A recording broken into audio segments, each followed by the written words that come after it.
And being more crazy does not necessarily mean more wrong. I have chosen 6 examples, the traditional half dozen, largely in order to justify using the quotation from Alice. I have my own views on their relative merits, which I hope I shall not reveal, leaving you to make your own choice, or, indeed, to stick your fingers in your ears while going, la la la, I can't hear you. Before offering those interpretations, though, I ought to make it clear just what it is we are trying to interpret. Science often proceeds in fits and starts. In this case, though, it seems appropriate to begin with another nod to Charles Lutwidge Dodgson, with 2 fits. John Gribbin, June 2018. 1. Fit the first. The central mystery. The weirdness of the quantum world is encapsulated in what is formally known as the double-slit experiment.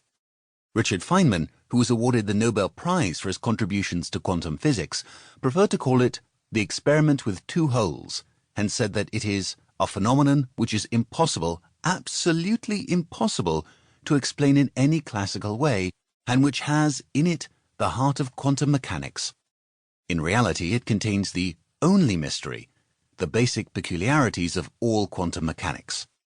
This may come as a surprise to anyone who only remembers the experiment from school physics, where it is used to prove that light is a form of wave.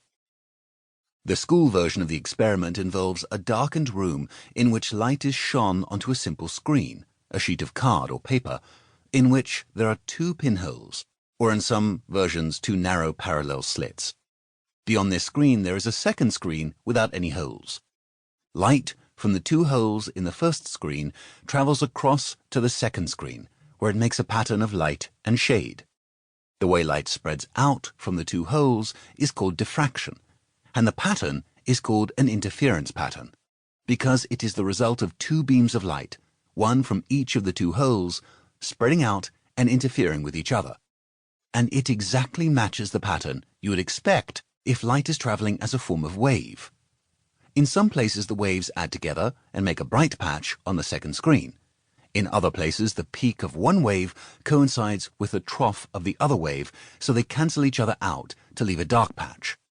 You can see exactly the same kind of interference pattern in the ripples produced on a still pond, if you drop 2 pebbles into it at the same time. One of the distinctive features of this kind of interference is that the brightest patch of light on the second screen is not directly behind either of the 2 holes, but exactly halfway between those points, just where, if light was actually a stream of particles, you would expect the second screen to be completely dark. If light was made of a stream of particles, you would expect to see a bright patch behind each hole, and darkness in between those patches of light. So far so good.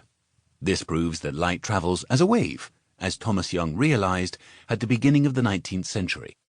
Unfortunately, at the beginning of the 20th century, another kind of experiment showed light behaving as a stream of particles.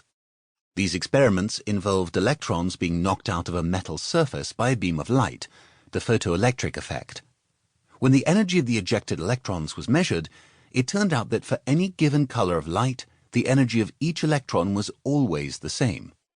For a bright light, there are more electrons ejected, but they still all have the same energy as each other, and this is the same as the energy of each of the smaller number of electrons ejected when the light is dimmed.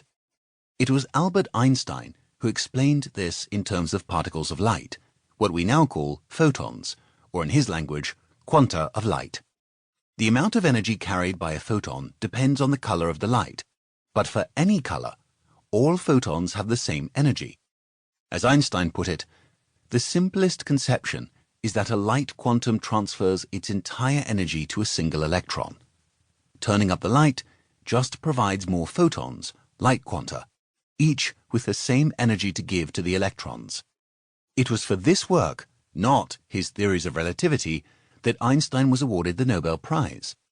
After 100 years of thinking of light as a wave, physicists had to start thinking of it as a particle. But how could that explain the experiment with 2 holes? It got worse. After seeing the wave nature